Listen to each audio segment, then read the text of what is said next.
নৈতিক শিক্ষা পাই। আমাদের বিদ্যালয়ে সকলকে অসংখ্য ধন্যবাদ জানাই। প্রতিটা সন্তান তার মাকে এত সুন্দরভাবে পূজা করছে, এটা চিরস্মরণীয় হয়ে থাকবে। গোপালগঞ্জের কোটালীপাড়া উপজেলার SKMH উচ্চ বিদ্যালয়ের প্রাঙ্গণে এমনই এক অভিনব অনুষ্ঠানের আয়োজন করা হয়। এক গুরুজনের করোনাতি অনুষ্ঠানে মা বাবার প্রতি যে ভালোবাসাটা সেটি ব্যক্ত করতে পেরেছি। মা বাবা সহ গুরুজনদের প্রতি শিক্ষার্থীদের শ্রদ্ধা বাড়ার পাশাপাশি আলোকিত জীবন গড়ে উঠবে এমন ধারণা থেকেই আয়োজন করা হয় এই অনুষ্ঠানের। শ্রদ্ধাবোধ ভক্তি যদি না থাকে তাহলে কিন্তু আসলে বড় হওয়া যায় না। এই ধরনের অনুষ্ঠান সারা বাংলাদেশে যেন ছড়িয়ে যায়। এটা খুবই ভালো লাগছে, এরকম অনুষ্ঠান কোথায় হয় না, এখন পর্যন্ত শুনি নাই। তাই ওরা যে গুরুজনদের প্রতি এত ভক্তি শ্রদ্ধা করছে, এতে খুবই গর্বিত। উক্ত অনুষ্ঠানে মা বাবারা বসে আছেন চেয়ারে, আর তার পাশেই পানি, ফুল, ধূপকাঠি আর মোমবাতি নিয়ে বসে আছে সন্তানেরা। কিছুক্ষণ পরেই একসাথে সব সন্তানেরা পানি ঢেলে তাদের মা বাবাদের পা ধুতে শুরু করেন। ফুলের উপরে হচ্ছে গুরুজনের আশীর্বাদ, গুরুজনের দোয়া, এটাই হচ্ছে সবচেয়ে উপরে। তারা যদি না চায় তাহলে আমরা শত ভালো পেরেও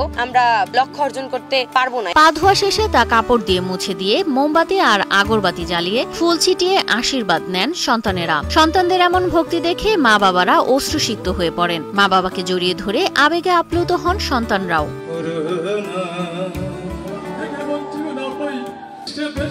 অভিভাবকদের শ্রদ্ধা জানাতে পেরে খুশি সন্তানরা। এই আয়োজনের মধ্য দিয়ে শিক্ষার্থীরা মাতা পিতা, শিক্ষক ও গুরুজনের প্রতি শ্রদ্ধা ভক্তির প্রায়োগিক শিক্ষা গ্রহণ করতে পেরেছেন বলে মনে করেন স্থানীয়রা। আমরা সকলে খুশি, গার্জিয়ানরাও সন্তুষ্ট এবং তার বাচ্চারাও খুশি।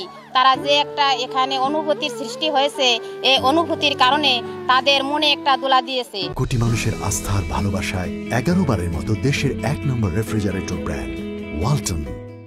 উক্ত আয়োজনে শিক্ষার্থীরা গুরুজনের প্রতি শ্রদ্ধা ভক্তি নিবেদনের শপথ গ্রহণ করেন। এমন ব্যতিক্রমী গুরুজনের করণতি অনুষ্ঠানের আয়োজন করায় খুশি পুরো এলাকাবাসী। প্রত্যেকটা শিক্ষার্থী আমাদের নৈতিক শিক্ষা গ্রহণ করবে এবং এ থেকে তাদের সচেতনতা ফিরিয়ে আনবে। উক্ত অনুষ্ঠানে প্রধান অতিথি ছিলেন কোটালীপাড়া উপজেলার মাধ্যমিক শিক্ষা কর্মকর্তা মোহাম্মদ সিদ্দিক নূর আলম। ব্যতিক্রমী ওই অনুষ্ঠানে উপস্থিত ছিলেন এলাকার জনপ্রতিনিধি, শিক্ষক শিক্ষিকা সহ বিদ্যালয়ের শতাধিক অভিভাবক। এই শ্রদ্ধাটা আমরা সবসময় কিন্তু জানাতে পারি না, সবসময় আমরা এই আবেগটা আমরা প্রকাশ করতে পারি না। স্কুল থেকে যে একটা সুযোগ করে দিয়েছে, তার উপর আমি আমার আবেগটা প্রকাশ করতে পারছি। শিক্ষার্থীদের মাঝে নীতি নৈতিকতা গড়ে তুলতে আগামীতেও এমন আয়োজনের কথা জানান স্কুলের প্রধান শিক্ষক অমৃত কুমার বারুই। এভাবে যদি ক্ষুদ্র ক্ষুদ্র ভাবে প্রতিটা শিক্ষা প্রতিষ্ঠান পারিবারিক সামাজিক ভাবে আমরা আস্তে আস্তে বাচ্চাদেরকে তুলে নিয়ে আসতে পারি আধ্যাত্মিক ভাবে নৈতিক শিক্ষা দিয়ে, তাহলে আমি মনে করবো সারা বিশ্ব নৈতিক শিক্ষা শিক্ষিত হয়ে সুন্দর পরিবেশ গড়ার জন্য এরা ভূমিকা রাখবে, এই আশাবাদ আমি ব্যক্ত করছি। শিক্ষার্থীদের মানবিক হিসাবে গড়ে তুলতে উপজেলার প্রতিটি স্কুলে